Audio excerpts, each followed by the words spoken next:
Hello student, welcome to friendset preparation YouTube channel. इस चैनल पर मैं कृष्णा लेके आता हूँ आपके लिए रोजाना एजुकेशनल वीडियो। आज की इस वीडियो में आप लोग पढ़ने वाले हो क्लास 10th की मैथ्स की बुक से, जो टाइटल है आपकी बुक का मैथमेटिक्स। इस बुक से पढ़ने वाले हो चैप्टर 1। चैप्टर 1 है आपके लिए रियल नंबर्स के ऊपर, और आज हम करने वाले हैं इसका सेकंड एक्सरसाइज। और सेकंड एक्सरसाइज की बच्चों ये है फर्स्ट पार्ट। तो चलो फिर स्टार्ट कर लेते हैं। चैनल पे नए हो, चैनल को अभी तक सब्सक्राइब नहीं किया है तो सब्सक्राइब कर लो, ये है लोगो। और साथ के साथ एक और चैनल है मेरा, मिस्टर कृष्णा शाह, मेरे ही नाम से है। तो ये 2 चैनल हैं जिसे आप सब्सक्राइब कर सकते हैं, ताकि आपको आने वाली हर वीडियो की नोटिफिकेशन आपके डिवाइस पे रिसीव हो सके। और बेल आइकन जरूर दबाना ताकि आपको नोटिफिकेशन तुरंत मिल जाए। इसके अलावा अगर इस वीडियो में जो भी मैं आपको पढ़ाने वाला हूँ कोई डाउट हो, अगर आप पूछना चाहते हो तो नीचे कमेंट बॉक्स में आप क्वेश्चन करके पूछ सकते हो। अगर आप पर्सनली मुझसे कनेक्टेड रहना चाहते हो तो सोशल मीडिया का लिंक मैंने नीचे डिस्क्रिप्शन में दे रखा है, जहां आप मुझे मैसेज कर सकते हो।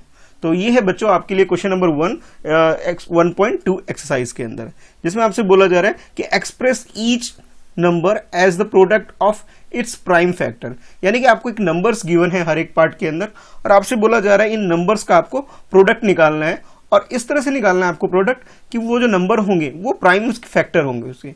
तो सबसे पहले प्राइम फैक्टर के लिए आपको प्राइम नंबर्स पता होना चाहिए। ठीक है, जब आपको प्राइम नंबर्स पता होगा तब आप जाकर के इसके प्राइम फैक्टर्स निकाल पाओगे। तो छोटी क्लासेस से आप लोग पढ़ते आ रहे हो कि प्राइम नंबर की अगर हम लोग बात करें, या प्राइम फैक्टर जैसे इसमें बोला गया प्राइम नंबर की अगर बात करें, तो वो नंबर या तो वो खुद से डिवाइड होते हैं, या फिर आप कह सकते हो 1 से डिवाइड होते हैं, उसे हम प्राइम नंबर बोलते हैं। और खासतौर पर आपको ध्यान ये रखना है, इसके अंदर की जो नंबर स्टार्ट होंगे वो 2 से स्टार्ट हो रहे हैं। यानी कि 2, 3, 5, 7, और 7 के बाद नेक्स्ट जो होगा आपके पास 11, 13, 17, 19, 23, और उसके बाद नेक्स्ट 23 के बाद आप कह सकते हो 29, 31। तो ये सारे क्या आपके पास प्राइम नंबर्स हैं। ठीक है, तो आपको इस नंबर्स के फैक्टर के टर्म में से आपको डिफाइन करना है, यानी कि फैक्टराइजेशन आपको इसके अंदर करना है।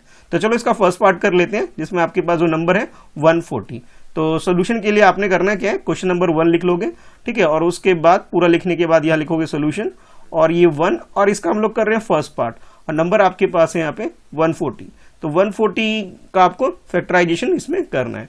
तो ऐसे डायरेक्ट आप इसे ड्रॉ कर सकते हो और यहाँ 140 लिख सकते हो। और जब भी फैक्टराइजेशन करो आप, वैसे तो आप किसी भी नंबर से स्टार्ट कर सकते हो, लेकिन मेरा एक हिंट या टिप्स जो भी कहो कि मेरी अगर मानो, तो आप लोग जब भी स्टार्ट किया करो इसे प्राइम नंबर से स्टार्ट किया करो। यानी कि सबसे पहले प्राइम नंबर कौन सा आता है, 2 आता है। तो पहले 2 से डिवाइड करना है आपको। जब तक 2 से डिवाइड हो रहा है होने दो, उसके बाद जब नहीं हो तो फिर 3 पे जाना है आपको, और फिर 3 के बाद नेक्स्ट जो नंबर आपको जाना है 4 नहीं जाना आपको, नेक्स्ट उसके बाद डायरेक्ट जो नेक्स्ट प्राइम नंबर है 5 पे आपको जाना है। उसी तरह आप समझ गए होंगे, नेक्स्ट नंबर आपका 7 होगा, 7 के बाद नेक्स्ट नंबर आपका 11 होगा। यानी कि इस ऑर्डर में जाओगे तो क्वेश्चन बहुत इजीली आपका जल्दी सॉल्व हो जाएगा। ठीक है, तो पहले मैं इसे 2 से करता हूं, जो कि आपके पास 70 आ जाएगा। फिर आपने क्या करना है, 2 से अगेन 2 से ही करना है, क्योंकि अभी भी ये 2 से डिवाइड हो जाएगा। ठीक है, तो ये आपके पास 35 आ जाएगा। नेक्स्ट अब देखो 2 से नहीं हो रहा, 3 पे जाके देखते हैं, तो ये 3 से डिवाइड भी नहीं होगा, कैंसिल हो गया। फिर नेक्स्ट किससे होगा, 5 से होगा। तो आप कह सकते हो कि 5 के टेबल में 7 टाइम्स में 35 आता है। अब ये 2 से भी नहीं हो रहा, 3 से भी नहीं हो रहा, ठीक है, 5 से भी नहीं होगा, डायरेक्ट अब किससे होगा, 7 से होगा। तो आप इसे 7 से कर लो। ठीक है, तो यानी कि अब आपने क्या किया, 140 का जो आपने प्राइम फैक्टर निकाल लिया, जो आपके पास 2 multiply by 2 multiply by 5 multiply by 7 ये आ गया। आप डायरेक्ट यहां तक भी छोड़ सकते हो, या इसके बाद इसे पावर लगा करके भी आप लिख सकते हो कि 2 power 2 multiply by 5 multiply by 7। 5 power 1 लिख सकते हैं, पर जरूरत नहीं है लिखने की। ठीक है, और इसी तरह 7 पावर 1 लिखने की भी आपको जरूरत नहीं है। कोई अगर लिख भी देता है तो गलत नहीं है, बट हम 1 किसी की पावर 1 अवॉइड करते हैं, लिखते नहीं है। ठीक है, तो आपके पास ये आपके प्राइम फैक्टर्स आ गए इसके 2, 5 और 7। ठीक है, तो इस तरह से आपको बाकी जो इसके जो पार्ट्स हैं, यानी कि B, second part, third part, fourth part, इसी तरह से करना है। मैं एक और ले लेता हूं, एक क्वेश्चन और एक पार्ट और करा लेता हूं, ताकि बाकी जो पार्ट्स हैं इसके वो आप लोग खुद से करोगे और प्रैक्टिस करोगे। अगर नहीं हो पाएगा तो नीचे कमेंट करके आप बोल भी सकते हो कि सर हमें ये वाला नहीं हुआ, तो फिर मैं, अगर आप कमेंट में पूछोगे नीचे कमेंट में ही मैं आपको आंसर दे दूंगा। ठीक है, तो एक नंबर और ले लेते हैं। ऐसा करता हूं, मैं ये नंबर ले लेता हूं, लास्ट वाले ले लेता हूं, 5th पार्ट ले लेता हूं, जिसमें आपके पास जो नंबर है वो 7429। ठीक है, तो मैं डायरेक्ट इसका आपको 5th पार्ट करा रहा हूं। अब तो जिस तरीके से हमने फर्स्ट पार्ट किया था उसी तरह से ही 5th पार्ट भी सॉल्व होगा, जिसमें 7429 आपके पास नंबर है। तो आपने क्या करना है, सबसे पहले सोल्यूशन लिख लोगे, और सोल्यूशन लिखने के बाद क्वेश्चन नंबर लिख लोगे। ये क्वेश्चन नंबर फर्स्ट है और उसका हम लोग कर रहे हैं 5th पार्ट। और वैल्यू आपके पास है 7429। तो आपने क्या करना है, यहाँ पे 7429 लिख लेना है। और जैसे मैंने आपको बताया था, आपको प्राइम नंबर से स्टार्ट करना है, 2 से स्टार्ट करना है, फिर नेक्स्ट 3 पे जाना है, फिर 5 पे, 5 के बाद नेक्स्ट 7, 7 के बाद नेक्स्ट नंबर क्या आ जाएगा आपका 11 आ जाएगा। 9 और 10 मैंने स्किप कर दिया है, फिर 13। इस तरह से इस ऑर्डर में आपने ये क्वेश्चन सॉल्व करना है। तो जैसे आप स्टार्ट करोगे आपको क्लियर दिख रहा है, लास्ट डिजिट 9 है, ऑड नंबर है, तो 2 से डिवाइड तो होगा नहीं, तो हम लोग क्या करेंगे, इसे 3 से डिवाइड करके देख लेते हैं। ठीक है, तो स्टार्ट करते हैं फिर 3 के टेबल से। तो जब आप इसे 3 से डिवाइड करोगे, ये 3 2 जा आपके पास ये 6 हो जाएगा, 3 1 जा ये 6 हो गया, यहाँ पे आपके पास 1 आ गया यहाँ से, और इसके बाद ये 14 है, तो आप कह सकते हो 12 हो जाएगा। उसके बाद आपके पास नेक्स्ट नंबर यहाँ 1 आ जाएगा, यहाँ 2, यानी 12 हो जाएगा। यानी कि अगर इसे 3 से अगर आप लोग डिवाइड करके देखेंगे तो हमें क्या हो सकता है, इसमें प्रॉब्लम आ जाएगी, तो ये हो नहीं पाएगा कंप्लीट डिवाइड। चलो 2 से भी डिवाइड नहीं होगा, 3 से भी नहीं होगा, 5 से तो वैसे भी नहीं हो सकता, क्योंकि लास्ट डिजिट आपके पास 9 है। लास्ट में अगर 5 होता है या फिर 0 होता तो 5 के टेबल से होता, तो 5 के टेबल से भी डिवाइड नहीं हो पाएगा। अच्छा, उसके बाद देख लेते हैं 7 से। तो 7 के टेबल है 7 1 जा 7, और ये 4 ले रहे हो तो डिवाइड नहीं होगा, तो आपको 2 और लेना पड़ेगा। तो 7 6 जा 42 आप कह सकते हो, बट 9 अगेन 7 की टेबल से भी कंप्लीट डिवाइड नहीं हो पाएगा। उसके बाद 11 के टेबल से देख लेते हैं। 11 6 जा 66, यहाँ से आप डिवाइड कर लोगे, और उसके बाद ये 8 आ जाएगा, 82 हो गया, तो 77 7 टाइम्स में, और आपके पास जब 77 आ जाएगा तो आपके पास ये 59, यानी कि फिर भी कंप्लीट डिवाइड नहीं हो पा रहा है। यानी कि 2 से कंप्लीट डिवाइड नहीं हो रहा, 3 से भी नहीं हो रहा, 5 से भी नहीं हो रहा, 7 से भी नहीं हो रहा, 11 से भी नहीं हो रहा। अब 13 से और देख लेते हैं।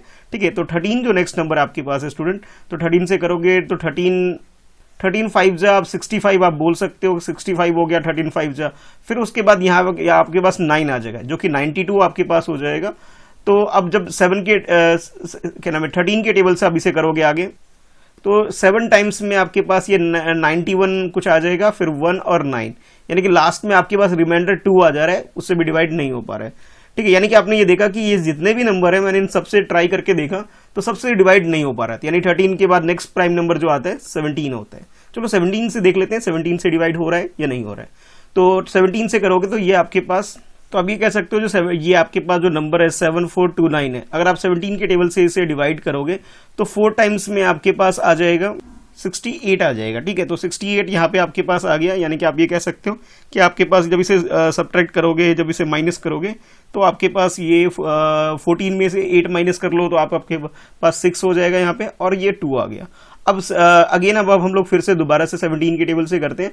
तो 17 3 जा अगर आप 3 जा में आपके पास ये 51 आ जाएगा, यानी कि 1 कह सकते हो, आप 11 आपके पास आ गया, और ये 9 और है, यानी कि 19 हो गया। तो अब जो नेक्स्ट आपने करना है कि 17 7 जा अगर आप करोगे तो आपके पास 119 हो जाता है। तो यानी कि आप ये कह सकते हो कि अगर इसे मैं डिवाइड करूं डायरेक्ट, तो डायरेक्ट मुझे 17 के टेबल से डिवाइड करना पड़ेगा। वो इसलिए क्योंकि हम लोगों ने बाकी सारे नंबर से ट्राई किया, 2 से 3 से 5 से 7 से, किसी से कंप्लीट डिवाइड नहीं हो रहा था। तो कंप्लीट जो डिवाइड हो रहा है वो किससे हो रहा है, 17 से हो रहा है। तो 17 4 जा सबसे पहले हमने किया था, फिर 17 3 जा किया था, और उसके बाद 17 7 जा। तो ये एक बड़ा सा नंबर आपके पास आ रहा है। ठीक है, तो अब तक देखो ये 2 3 4 5 7 11 13 में से किसी से नहीं हुआ, 17 से हुआ। अब नेक्स्ट दोबारा देखते हैं क्या ये 17 से होगा या नेक्स्ट नंबर पे जाना पड़ेगा। तो अगर जब इसे 737 को आप 17 से करोगे तो आप ये कह सकते हो कि 17 2 जो आपके पास 34 हो गया। ठीक है, 34 आ जाएगा आपके पास। यहाँ से अगर इसे माइनस करोगे तो आपके पास ये 9 आ जाएगा, 97, और 97 आपके पास आ गया, और 97 17 के टेबल में नहीं आता, तो ये 17 के टेबल से नहीं हो पाएगा। ठीक है, तो नेक्स्ट नंबर हमारे पास क्या बचा कि जब आप 17 से किया नहीं हो पा रहा है तो अब 19 से ट्राई और कर लेते हैं। तो 19 2 जो आपके पास 38 आ जाएगा। ठीक है, लिख ले, यहाँ पे मैं कर लेता हूँ, इसे रफ कर देते हैं, थोड़ा सा रफ कर लेते हैं ताकि ये थोड़ा सा करना इजी हो जाए, स्पेस क्रिएट हो जाए मेरे पास यहाँ पे। तो ये जो आपके पास नंबर है 437, अब इस 437 को करके देख लेते हैं नेक्स्ट 17 के टेबल से की जगह अब 19 के टेबल से करके देख रहे हैं हम लोग। तो यहाँ मैं एक बार समझाने के लिए आपको यहाँ पे 437 लिख रहा हूँ, और जब आप इसे डिवाइड करोगे 19 के टेबल से तो आप ये कह सकते हो 19 2 जो आपके पास 38 हो गया, और इधर आपके पास ये 5 आ जाएगा। और हाँ, अब ये 19 के टेबल में 57 3 टाइम्स में आता है, तो यानी कि आप ये कह सकते हो कि हाँ ये 23 के टाइम्स में आपके पास ये डिवाइड हो जाएगा।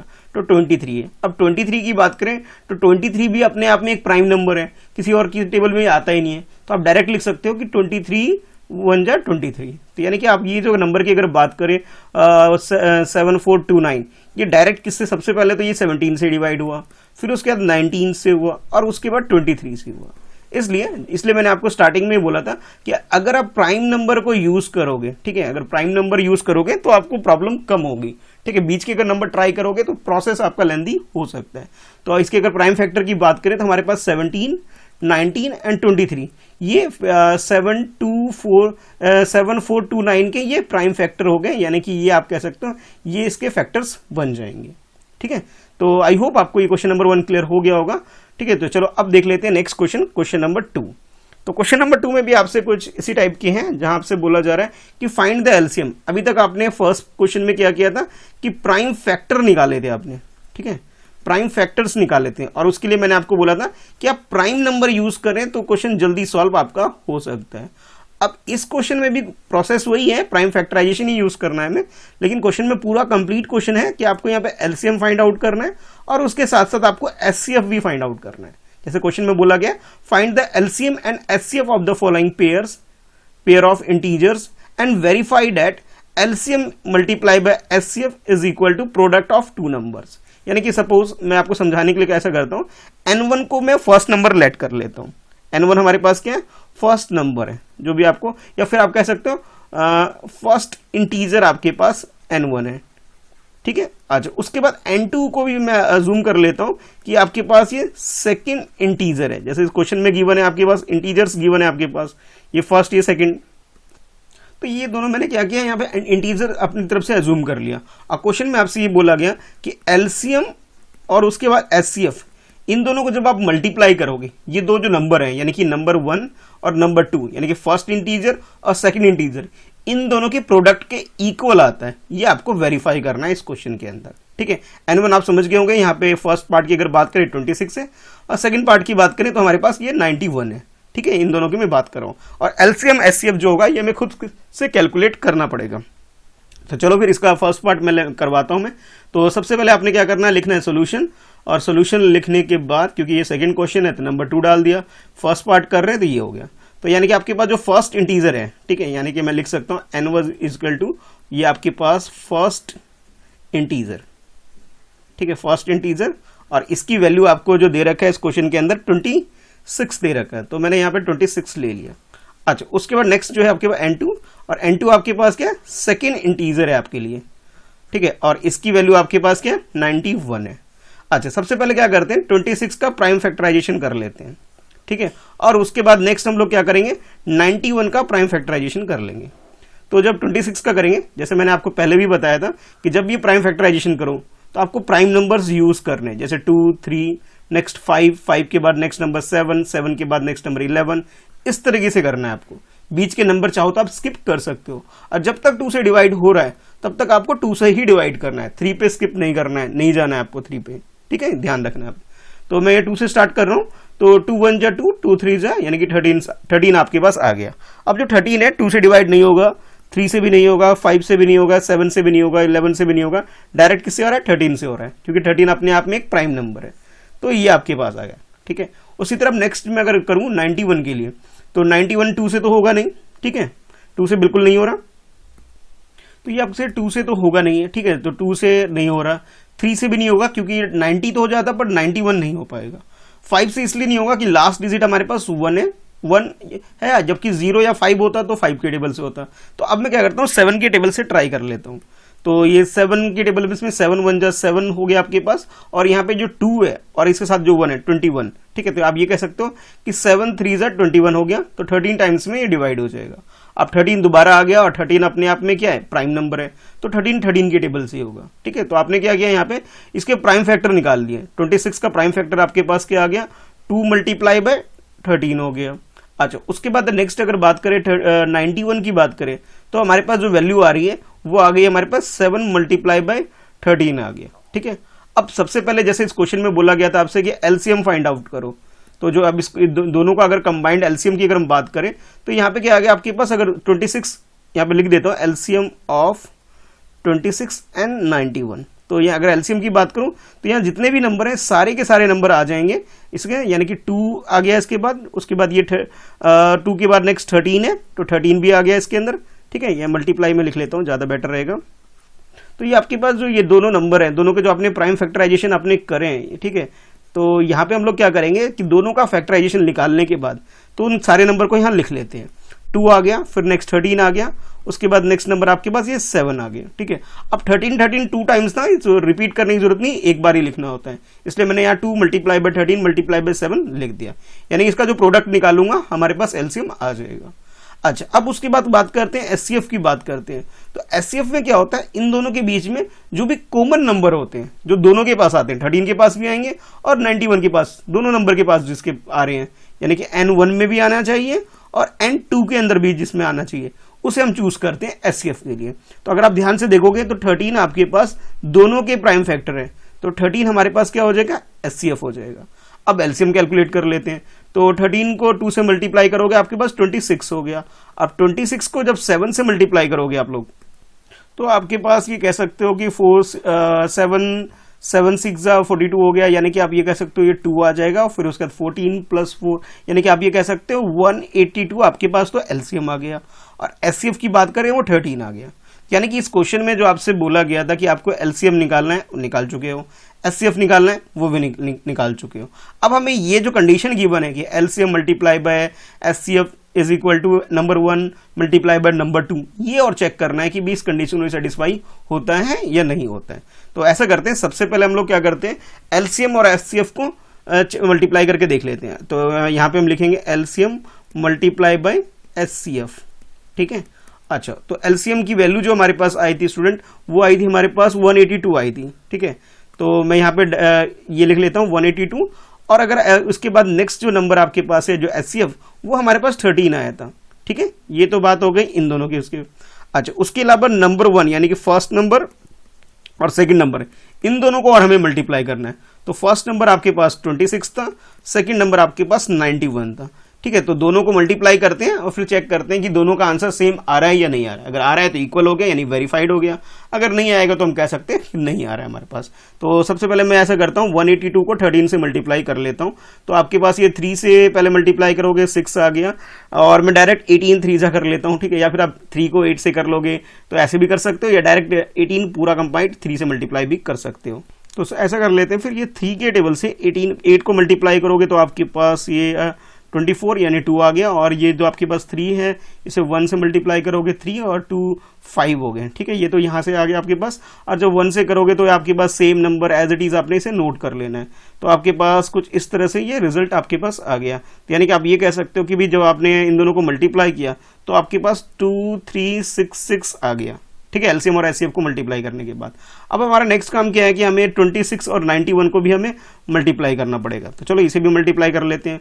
1 से मल्टीप्लाई करोगे तो एज इट इज 26 ही आ जाएगा, और जब आप 9 से मल्टीप्लाई करोगे तो 9 6 54 हो गया, 5 इधर आ गया, 4 चलो इधर लिख लेते हैं थोड़ी देर के लिए। फिर 9 2 18, और 18 में आपने क्या करना है, 5 ऐड कर लेना है, तो जो आपके पास 23 आ जाएगा, ठीक है। तो इसे आप प्लस करोगे तो आपके पास ये सेम रिजल्ट आ गया, यानी कि 2366 आ गया। यानी कि आप ये कह सकते हो कि दोनों की जो वैल्यू आपके पास है, यानी कि इसे इक्वेशन 1 मान लो, ठीक है, और इस वाले को इक्वेशन 2 मान लोगे, तो आप लिख सकते हो बाय फर्स्ट एंड सेकंड। ये first equation and second equation की बात करें तो हम कह सकते हैं verify that N1 multiply by N2 is equal to LCM multiply by HCF. यानी कि अगर हम फर्स्ट नंबर को और सेकंड नंबर का मल्टीप्लाई करते हैं, दो इंटीजर को मल्टीप्लाई करते हैं, तो उसका जो रिजल्ट होगा वो उसके एलसीएम और एचसीएफ के इक्वल आएगा, ठीक है। तो इसी तरह से आपको बाकी जो इसके रिमेनिंग पार्ट्स हैं इसी तरह से आपको सॉल्व करना है कि पहले आपको एलसीएम कैलकुलेट करना है, जब आप एलसीएम निकाल लोगे उसके बाद एचसीएफ निकालना है, ठीक है। एचसीएफ जब निकाल लोगे तो इन दोनों का प्रोडक्ट यानी इन दोनों को मल्टीप्लाई करके निकालोगे। उसके बाद नेक्स्ट जो आपके पास जो है कि भी ये जो दोनों नंबर गिवन थे तो दोनों नंबर को भी मल्टीप्लाई कर लोगे, ठीक है। तो जब दोनों नंबर का रिजल्ट आ जाएगा और इसका भी रिजल्ट है तो ये दोनों रिजल्ट क्या होगा, आपका इक्वल आएगा, यानी कि ये वेरीफाई हो जाएगा। तो इसी तरह से आपने इसका सेकंड पार्ट और थर्ड पार्ट सॉल्व करना है। तो बहुत इजी है, बस आपको प्राइम फैक्टराइजेशन करना आना चाहिए, जिसके लिए मैंने आपको पहले ही बता दिया है कि प्राइम फैक्टराइजेशन के लिए आपने करना है क्या है कि जब भी प्राइम फैक्टराइजेशन करो प्राइम नंबर से स्टार्ट करो, आपका क्वेश्चन जल्दी सॉल्व हो जाएगा। अच्छा, अब देख लेते हैं नेक्स्ट क्वेश्चन है आपके लिए। पहले थर्ड कर लेते हैं, उसके बाद नेक्स्ट फोर्थ करेंगे। तो थर्ड क्वेश्चन में आपसे बोला जा रहा है find the LCM and HCF of the following integer by applying the prime factorisation method. यानी कि प्राइम फैक्टराइजेशन मेथड यूज करके आपको एलसीएम निकालना है और एलसीएम के अलावा आपको एचसीएफ निकालना है। ठीक है भाई, बहुत इजी है। बट ये चेंजेस क्या है सेकंड और थर्ड क्वेश्चन के अंदर कि वहां आपके पास 2 नंबर थे, यानी 2 इंटीजर थे। अब अगर आप यहां ध्यान से देखोगे तो आपके पास 3 इंटीजर है, बस इतना ही डिफरेंस है। उधर आपके पास 2 इंटीजर थे, यहाँ आपके पास 3 इंटीजर है। आप चाहो तो एलसीएम अलग अलग भी निकाल सकते हो, चाहो तो एलसीएम कंबाइंड करके भी निकाल सकते हो। क्योंकि मुझे यहाँ एचसीएफ भी निकालना है तो मैं ऐसे क्या करूंगा क्या, इसको कंबाइंड करके निकाल लेता हूँ। ठीक है, तो जैसे आपके लिए क्वेश्चन है थर्ड, तो पहले सबसे पहले हम लोग इसका फर्स्ट पार्ट कर लेते हैं। तो आपके पास नंबर है, फर्स्ट नंबर आपके पास 12 है, सेकेंड आपके पास 15 है और थर्ड आपके पास 21 है। तो आप यहाँ पे लिखोगे सोल्यूशन, और सोल्यूशन लिखने के बाद क्वेश्चन नंबर थर्ड और इसका फर्स्ट पार्ट। तो नंबर 1 जो है आपके पास, यानी कि फर्स्ट इंटीजर की अगर बात करें, यानी कि n1 की अगर बात करें, तो ये आपके पास एक मिनट, ये आपके पास जो है वो आपके पास 12 और सेकंड आपके पास 15, यानी कि n1 12 है। ठीक है, और n2 आपके पास 15 है, और n3 की बात करें यानी कि थर्ड नंबर की बात करें तो ये आपके पास 21 है। एक बार चेक कर लेते हैं कि आंसर ये जो क्वेश्चन हमने लिखा है सही लिखा है। हाँ ठीक है, 12, 15, 21। अब इन तीनों को हम लोग क्या करते हैं, फैक्टराइज करते हैं। सबसे पहले मैं 12 को करता हूँ। तो जब आप 12 को फैक्टराइज करोगे तो आपके पास 2 के टेबल से स्टार्ट करोगे, 2 6 अभी 2 से डिवाइड हो रहा है इसलिए मैं 2 से कंटिन्यू करता हूँ। अब उसके बाद 3 से, यानी कि आपके पास जो रिजल्ट आ गया कुछ इस टाइप से। नेक्स्ट आपके पास है नंबर सेकेंड, यानी 15 के लिए करना है हमें। तो 15 के लिए आप 2 से तो होगा नहीं, 3 से करेंगे। 3 5 15, नेक्स्ट 5 से ही करना पड़ेगा क्योंकि 5 क्या हमारे पास प्राइम नंबर है। अच्छा, उसके बाद नेक्स्ट जो थर्ड नंबर है हमारे पास 21 को भी फैक्टराइज कर लेते हैं। तो आपके पास ये 2 से तो होगा नहीं, 3 से करोगे। 3 7 21 और ये आपके पास रिजल्ट आ गया। अच्छा, अब जो भी आपने फैक्टराइज करके निकाले थे फैक्टर्स, इनको फैक्टर्स को लिख लेते हैं। तो 12 के फैक्टर्स की अगर बात करें हमारे पास 2 मल्टीप्लाई बाय 2 मल्टीप्लाई बाय 3 आ गया। अगर मैं बात करूं 15 की बात करूं तो 15 में हमारे पास 3 मल्टीप्लाई बाय 5 आ गया। नेक्स्ट अगर मैं n3 की बात करूं या थर्ड इंटीजर की बात करूं 21 की, तो ये मेरे पास क्या है 3 मल्टीप्लाई बाय 7 आ गया। ठीक है, हाँ 1 भी लिख सकते हैं, वैसे 1 लिखने की जरूरत नहीं होती, बट समझाने के लिए मैं आप लोगों के लिए 1 लिख लेता हूँ। ठीक है, 1 तो होता ही है, सबका मल्टीप्लीकेशन मल्टीप्लाई में आता ही है, फैक्टर होता ही है। 1 चाहो लिखो या मत लिखो, लेकिन मैंने अभी समझाने के लिए आप लोगों के लिए 1 भी लिख दिया है। अच्छा, अब उसके बाद हमें क्या करना है, सबसे पहले हम एलसीएम निकाल लेते हैं। तो एलसीएम में क्या होता है, जितने भी नंबर्स हैं आपको सारे लिखने होते हैं बट रिपीट नहीं करना होता है। जैसे 2 है तो 2 आपके पास नंबर आ गया। ठीक है, ये 2 आ गया, उसके बाद 2 दोबारा से आ गया, यहाँ पे 2 है और इसी में दोबारा से 2 आ रहा है आपके पास।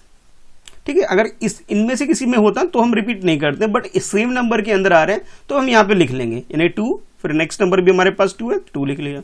उसके बाद 3 देखो, 3 तीनों के अंदर आ रहा है, 12 में भी आ रहा है, 15 में भी आ रहा है, 21 में भी आ रहा है, तो इसको रिपीट नहीं करेंगे। ठीक है, मुझे लगता है आपको समझ में आ गया होगा कि सेम नंबर में अगर नंबर आएगा तो लिख सकते हैं, बट अगर नेक्स्ट बाकी नंबर में अगर आ रहे हैं तो उसको एक बार लिखेंगे। जैसे 3 यहाँ पर है और यहाँ पे 12 में भी है, 15 में भी है और उसके बाद 21 में भी, तो इसको मैं रिपीट नहीं करूंगा। ठीक है, उसके बाद अगर नेक्स्ट नंबर देखो 1 को लिखने की जरूरत नहीं है, चाहो तो लिख लो, वैसे जरूरत होती ही नहीं लिखने। ठीक है, उसके बाद 3 तो ऑलरेडी हम लोग ले चुके हैं, 5 हमने नहीं लिया अभी तक, तो 5 और ले लेंगे। ठीक है, 1 तो ऑलरेडी ले चुका हूं। उसके बाद नेक्स्ट आपके पास 3 है, 3 ऑलरेडी हम लोग ले चुके हैं, रिपीट नहीं करेंगे। और उसके बाद नेक्स्ट नंबर आपके पास 7 है। तो इन सबको जब मल्टीप्लाई करेंगे तो हमारे पास एलसीएम आ जाएगा। ठीक है, अगर बात करें एचसीएफ की बात करें तो एचसीएफ के लिए हमें क्या करना होता है, कॉमन निकालना होता है। तो आप ये कह सकते हो कि 3 जो नंबर है सबके साथ हैं, इसलिए 3 ले लिया मैंने। अब कहोगे सर 1 लिख लिया आपने तो 1 भी ले लो, 1 की जरूरत नहीं होती, बट आपको समझाने के लिए मैंने 1 मल्टीप्लीकेशन में लिखा था, इसलिए मैं यहाँ पे भी लिख लेता हूँ। यानी कि आपको बहुत क्लियर समझ में आ गया होगा कि एचसीएफ जो है आपका वो 3 आ गया। ठीक है, और एलसीएम की बात करें तो हमें ये मल्टीप्लाई करके देखना पड़ेगा। तो 2 2 जा 4, 4 3 जा आपके पास 12, तो ये मैं 12 लिख लेता हूँ। ठीक है, यहाँ तक। और 5 1 जा 5, 5 7 जा 35, यानी कि हमेशा भी थोड़ा सा सॉल्व और करना पड़ेगा, यानी कि 35 को 12 को मल्टीप्लाई करेंगे तब जाकर के हमारा एलसीएम आएगा। तो मैं यहाँ ऐसा करता हूँ कि भाई 35 को 12 से मल्टीप्लाई कर ही लेता हूँ। थोड़ा सा स्पेस चाहिए मुझे, तो मैं ऐसा करता हूँ, एक मिनट थोड़ा सा रफ कर लेते हैं, स्पेस बना लेते हैं ताकि कैलकुलेशन करने में जगह बन जाए, या फिर छोटा लिख के कर लेता हूँ मैं, वो ज़्यादा बेटर रहेगा। तो 35 है आपके पास और नंबर आपके पास 12 है, तो जब इसे मल्टीप्लाई करोगे 2 टाइम्स आपके पास 70 हो जाएगा, 1 टाइम्स में करोगे तो आपके पास 35 ही हो जाएगा। यानी कि आप ये कह सकते हो इधर 0 हो गया और ये 12 हो गया और ये आपके पास 4 हो गया, यानी कि आप ये कह सकते हो कि ये आपके पास 420 आ गया। तो 420 जो है आपके पास, ये तो इसका एलसीएम आ गया। और एचसीएफ की बात करें तो एचसीएफ हमारे पास 3 आ गया। ठीक है, तो आई होप आपको समझ में आ गया होगा स्टूडेंट कि एलसीएम कैसे निकालना है और एचसीएफ कैसे निकालना है। मैंने कंबाइंड जानबूझ के नहीं निकालना, वो इसलिए ताकि मुझे एचसीएफ के लिए अलग से फैक्टराइज ना करना पड़े, इसलिए मैंने क्या किया, इंडिविजुअली 12 को किया, 15 को किया और 21 को किया। ठीक है, इसी तरह से आपने जो बाकी जो क्वेश्चन इस वाले क्वेश्चन की अगर बाकी जो पार्ट्स की अगर बात करें, सेकंड पार्ट, थर्ड पार्ट, कि सब में ऐसे ही क्वेश्चन सॉल्व होंगे कि आपने क्या करना है कि भी जो भी नंबर आपको गिवन होगा, ठीक है, जो भी नंबर गिवन होगा उसके आप प्राइम फैक्टर्स निकाल लोगे। जैसे इसमें 15, 12 और 21 के मैंने निकाल लिए, और उसके बाद 1 बाई 1 मैंने क्या किया कि इनके जो फैक्टर्स आ रहे थे उनमें से हमने एलसीएम के लिए हमें सबको एक एक बार लेना है, ले लिया। अब 2 यहाँ पे इन दोनों में, इसमें तो आ रहा है 12 में, पर इन दोनों में नहीं आ रहा था, इसलिए मैंने यहाँ पे 2 बार लिया, इसलिए कंफ्यूज होने की जरूरत नहीं है यहाँ पे। और उसके बाद एचसीएफ के लिए क्या है, जो तीनों में कॉमन हो, तो आप ये देखोगे 3 और 1 जो है ये सब के सब में कॉमन था, इसलिए मैंने इसे एचसीएफ में ले लिया। ये आपको ध्यान रखना है, एचसीएफ सब में कॉमन होना चाहिए। ठीक है, तो इस तरह से आपने ये क्वेश्चन सॉल्व कर लेना है। मुझे नहीं लगता अब इसमें कोई प्रॉब्लम होनी चाहिए, छोटे छोटे क्वेश्चन है, आप लोग बहुत इजीली इसको सॉल्व कर सकते हो। ठीक है, फिर भी अगर कोई प्रॉब्लम आए तो आप नीचे कमेंट करके पूछ सकते हो। ठीक है, तो ज़्यादा इजी है, आप कमेंट क्वेश्चन की प्रैक्टिस करना, अगर कोई प्रॉब्लम है तो नीचे कमेंट में ज़रूर पूछना। ठीक है, तो बाकी पार्ट मैं आपकी प्रैक्टिस के लिए छोड़ रहा हूँ यहाँ पे। अच्छा, उसके बाद जो नेक्स्ट क्वेश्चन है आपके लिए, क्वेश्चन नंबर 4, इसे देख लेते हैं कि इस क्वेश्चन में आपसे क्या बोला जा रहा है। तो क्वेश्चन आपके लिए कि given that HCF of 306 and 657, यानी कि आपको एचसीएफ गिवन है, डेट इज 9, एचसीएफ गिवन है एंड आपसे बोला जा रहा है फाइंड एलसीएम। अब आपको एलसीएम फाइंड आउट करना है। देखो, एलसीएम निकालने के 2 तरीके हैं, एक तो आप फैक्टराइज करके निकाल सकते हो, जो अभी आप लोगों ने सीखा। इसके अलावा जो क्वेश्चन नंबर 2 में आपने जो वेरीफाई किया था उसे भी तो यूज कर सकते हैं ना, कि n1 multiply by n2 is equal to आपके पास क्या होता है, एलसीएम मल्टीप्लाई बाय एचसीएफ। ये आपके लिए एक फार्मूला है जिसे यूज करके आप क्वेश्चन सॉल्व कर सकते हो। तो इस क्वेश्चन के लिए मैं क्या करूंगा कि भी मैं फैक्टराइजेशन नहीं करने वाला। क्यों? कि फैक्टराइजेशन करके तो सॉल्व किया जा सकता है, बट आपके पास यहाँ एचसीएफ गिवन है, आपके पास फर्स्ट नंबर भी गिवन है, यानी फर्स्ट इंटीजर भी आपको गिवन है, सेकंड इंटीजर भी आपको गिवन है, सिर्फ एलसीएम फाइंड आउट करना है। तो एलसीएम के लिए हम फार्मूला बना सकते हैं, ये तो फर्स्ट फार्मूला हो गया। उसके बाद जो सेकंड फार्मूला आप लोग बना सकते हो वो ये बना सकते हो कि एलसीएम इज इक्वल टू होता है n1 यानी कि first number multiply by second number divide by HCF. ठीक है, ये आप डेवलप कर सकते हो फार्मूला, फिर निकाल सकते हो। इसी तरह एक और फार्मूला अगर आपको निकालना हो कि एचसीएफ कैसे निकालते हैं, तो एचसीएफ के लिए भी सेम इसी तरह बोल सकते हो आप कि फर्स्ट इंटीजर यानी first number multiply by second number and divide by LCM. ठीक है, तो ये कुछ की फार्मूलाज हैं जो आपको लिख के रख लेना है। इसका यूज अभी बहुत बार हम लोग करने वाले हैं, आगे क्वेश्चन जो आएंगे अभी। ठीक है, तो इनको लिख के आप कहीं अच्छे से नोट करके रख लो। इस क्वेश्चन में हमें पर्टिकुलर ये वाला फार्मूला हम लोग यूज करने वाले हैं। ठीक है, तो ये कुछ है आपके लिए, ये फर्स्ट हो गया, ये सेकंड और ये थर्ड, ये आपको अच्छे से नोट कर लेना है। और इस क्वेश्चन में, क्वेश्चन नंबर 4 में जो हम लोग यूज करने वाले, ये हम लोग करने वाले सेकंड फार्मूला। तो जैसे कि आप लोग ये देख रहे हो कि आपके पास जो नंबर्स हैं उसको यूज करते हैं, और चलो इसको सॉल्व कर लेते हैं। तो सबसे पहले आपने लिखना है सोल्यूशन, और सोल्यूशन लिखने के बाद जो भी क्वेश्चन नंबर है, जैसे क्वेश्चन नंबर 5 है तो 5 लिख लेंगे। फर्स्ट नंबर यानी फर्स्ट इंटीजर जो भी है हमारे पास वो लिखेंगे। तो यहाँ पे मैं n1 की जो मीनिंग है वो भी लिख लेता हूँ कि ये हमारे पास क्या है, फर्स्ट नंबर है हमारे पास। ठीक है, या फर्स्ट इंटीजर भी आप लोग बोल सकते हो। और उसके बाद जो n2 है आपके पास, n2 की आपके पास सेकंड नंबर है, तो आप चाहो तो सेकंड इंटीजर भी आप इसे बोल सकते हो।